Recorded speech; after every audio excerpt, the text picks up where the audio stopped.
on the SEC's approval of Bitcoin ETFs. What does it mean for the $1.7 trillion digital asset sector?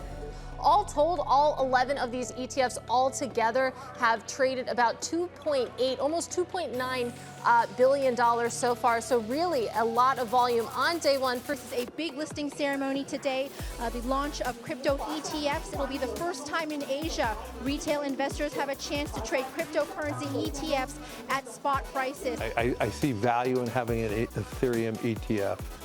As I said, these are just stepping stones towards tokenization. Think about this. If you had a tokenized security and you have a tokenized identity, you, Andrew, the moment you buy or sell an instrument, it's known. It's on a general ledger that is all created together. You want to talk about issues around money laundering and all that. This eliminates all corruption by having a tokenized system. This simple process of combining elements can unlock doors for Bitcoin to perform more complex operations, like creating smart contracts, engaging in DeFi activities, and even incorporating ordinals, all with the simplicity and security Bitcoin promises. Strike, they have entered the African continent. I'm not sure if you saw this announcement. And Jack Mallers says that it's going to be Strike Africa is now live. That's what we call it, Strike Africa. Bankrupt crypto lender Genesis Global Capital has agreed to pay a $21 million civil penalty to settle charges that it engaged in unregistered offer and sale of securities. I'm very bullish on the long-term viability of Bitcoin. Have you ever seen this much inflow this quickly into? IBIT is the fastest growing ETF in the history of ETFs. Some crypto dudes raised $650K to put a weird puppy meme on the Las Vegas Sphere. So another big story this week, Ethereum's next big upgrade. What do you think will happen to Ethereum's price, and how will this upgrade impact the industry as a whole? Yeah, people are really excited for Denkun. I think a large part of Ethereum's story has been about smart contract scalability. How do we bring this technology to the next billion people? Denkun makes it substantially cheaper for those L2s to pay fees back to Ethereum, which in turn makes users of these sort of mini blockchains pay much less fees and makes it much less makes it much more accessible, on the order of a fraction of a cent. Bitcoin surging to its first record high. May have just hit a new all-time high. This morning, Bitcoin hit an all-time high.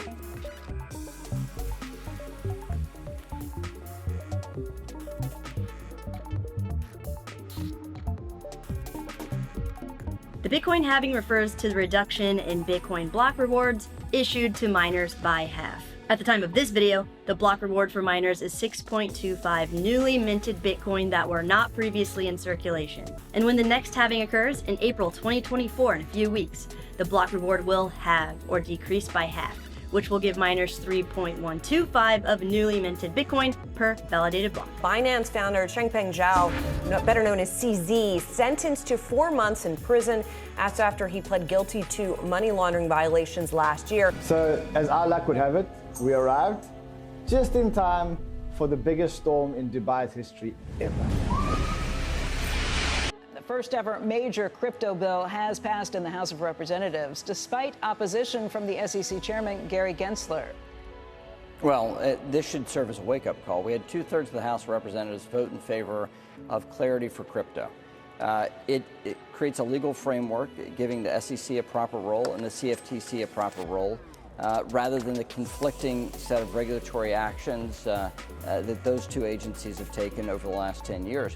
This is actually from the desk of the Biden administration, a message to the House of Representatives and the president's veto of Resolution 109. Marathon Digital Holdings, Inc., a leader in Bitcoin mining, has launched an innovative pilot project in Finland to recycle heat generated from Bitcoin mining to warm a community. The SEC has officially closed its investigation into Ethereum 2.0. Collapsed exchange Mt. Gox, I think I said that right, is beginning to reportedly pay back the nearly $9 billion in Bitcoin and Bitcoin Cash it owes to customers from its bankruptcy in 2014, stoking fresh investor fears that the customers might quickly sell the coins. The German government has recently moved millions of dollars in seized Bitcoin to major exchanges, signaling an intent to sell. So, Germany went on a selling spree today. In fact, they sold close to $1 billion. 950 million plus of Bitcoin today.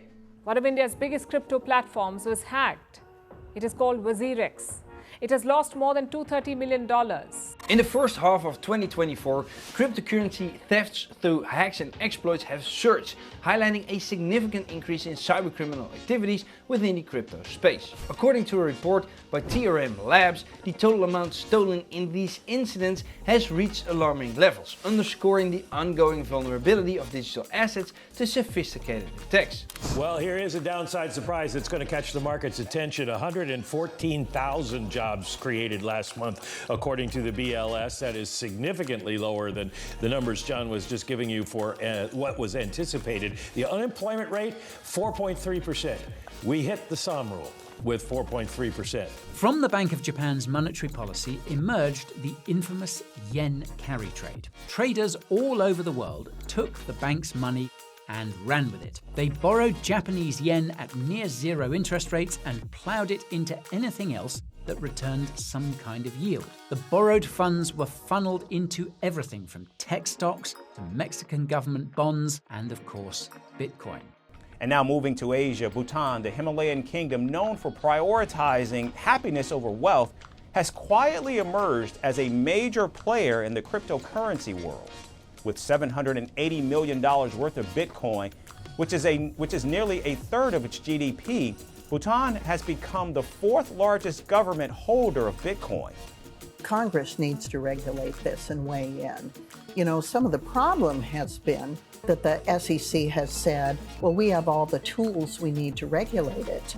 But the way they've applied them has brought about court cases. Instead of regulating by making clear rules of the road for the industry, they're regulating by enforcement action. Crypto exchange BingX was hacked. On-chain data shows over $43 million drained. The hackers have moved the stolen assets to a decentralized exchange. 50 basis points, the Federal Reserve cutting interest rates by 50 basis points to a new range of 4.75% to 5%. Next, a bankruptcy judge has approved FTX's repayment plan. About 2 years after the epic collapse of the crypto exchange, a Delaware judge said yesterday that the company can move forward with its plan to distribute around $14 billion. Customers would actually make money under the plan, receiving about $1.19 for every dollar they put into the defunct exchange. So recently, Ledger announced that they're going to be including a service for $9.99 a month, and they would like to give you the chance as a new crypto user, a new hardware wallet user, to be able to recover your seed phrase. Now, most of us that have been around for a while know the phrase, not your keys, not your coins, right? And this is the biggest concern for most crypto people. With a bit over a month to go till the US elections this November, it might surprise you to learn that the crypto industry has spent almost $120 million already this year in political contributions, meaning that crypto makes up for almost half of all corporate political contributions in this election cycle. Here it is. This is the Bitcoin Reserve Bill. And this is our Louisiana Purchase moment. As part of our effort to provide regulatory clarity, we will create a framework to enable the safe and responsible expansion of stable coins, allowing us to extend the dominance of the US dollar to new frontiers all around the world. Never sell your Bitcoin. And so, as the final part of my plan today, I am announcing that if I am elected, it will be the policy of my administration, United States of America, to keep 100% of all the Bitcoin the U.S. government currently holds or acquires into the future. We'll keep 100%. I hope you do well, please. This will serve in effect as the core of the strategic national Bitcoin stockpile. And we do have some breaking news from the decision desk. NBC News can now project that Donald Trump has won the state of Wisconsin, which means he is the winner of this race and will return to the White House as this country's 47th president. And we've also got cryptocurrencies rallying big time. We know that Trump has called himself the crypto president. He says he wants to make this the biggest crypto market on the planet. So, you know, we're seeing Bitcoin now above $75,000. That's a rally there, as an all-time high there as well. A new department is set to open when President-elect Trump takes office in January. It's called the Department of Government Efficiency. And let's start with the name, the Department of Government Efficiency, or DOGE. That acronym, that word, it carries more meaning than meets the eye. Here's a tweet that Elon Musk wrote in 2019, years before he'd take over Twitter and rebrand it as X. It says, Dogecoin might be my fave cryptocurrency. It's pretty cool. Kelly, that's right. The SEC is saying that Chairman Gary Gensler will be stepping down from the SEC. That'll be effective at noon on January 20th. That's when Donald Trump will take the oath of office. Chinese authorities recently announced a bunch of different measures to boost the Chinese economy and markets. Because of the massive size of this stimulus, but more importantly, the impact it has already had on markets, people have nicknamed it the bazooka stimulus. It includes interest rate cuts, easing restrictions on home buying, and liquidity injections to boost the stock market. And indeed, following the announcement, Chinese stocks surged by a rapid 40%. In the volatile world of cryptocurrency, a young trader, colloquially referred to as a kid, found himself at the center of a unique case involving a rug pull scam that captured the attention of the crypto community. This teenager created a token named Quant on the Pump.Fun platform, selling it during a live stream for 128 SOL, which was equivalent to approximately $30,000 at the time. The price of a single Bitcoin has climbed above $100,000 for the first time, after rising nearly 140% this year. Artificial intelligence has continued to take the world by storm over the last year, not only in the mainstream tech landscape, but it has also deeply infiltrated the blockchain and cryptosphere. Like, what even is an AI agent in the first place? Well, really, it's just an AI that just does something for you, like a digital assistant that can actually perform tasks for you. But what they're starting to do is actually spawn a number of crypto-specific use cases, and that's where this big overlap comes to play. Inside Vancouver City Hall, the mayor is bullish on Bitcoin. I think it's the greatest invention ever in human history. Ken Sim, the chartered accountant and investment banker turned business owner, says the city can't afford not to consider investing in cryptocurrency. Биткоин кто может запретить?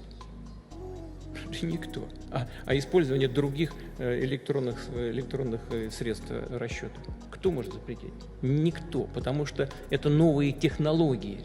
И чего бы ни было, чего бы ни происходило с долларом, эти инструменты так или иначе будут развиваться, потому что все будут стремиться к тому, чтобы снижать издержки и повышать надежность.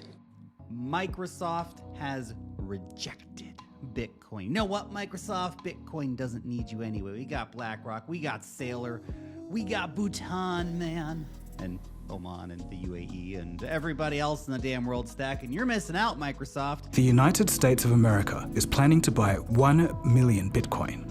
That's around 5% of the total remaining Bitcoin supply. This idea comes in the form of a new bill called the Bitcoin Act of 2024. The world's largest asset manager is recommending that you allocate 2% of your investments to Bitcoin. BlackRock Investment Institute is recommending a 1 to 2% portfolio allocation towards Bitcoin. The slide was prompted by concern Google's new quantum computing chip Willow could compromise BTC's security, but that would require quantum computers with millions or even billions of qubits with extremely low error rates, far beyond the current technology. Because guess what? Fartcoin hit $1 billion earlier today. Shares of MicroStrategy rallied 4% at market open Monday after the corporate Bitcoin holder earned a spot in a key stock index. NASDAQ announced that the Virginia-based company would join its NASDAQ 100 stock index the next Monday. The inclusion on the NASDAQ 100, which is the basis for the popular Invesco QQQ exchange-traded fund, should result in about $2.1 billion in net buying of MicroStrategy shares as portfolios adjust to the move.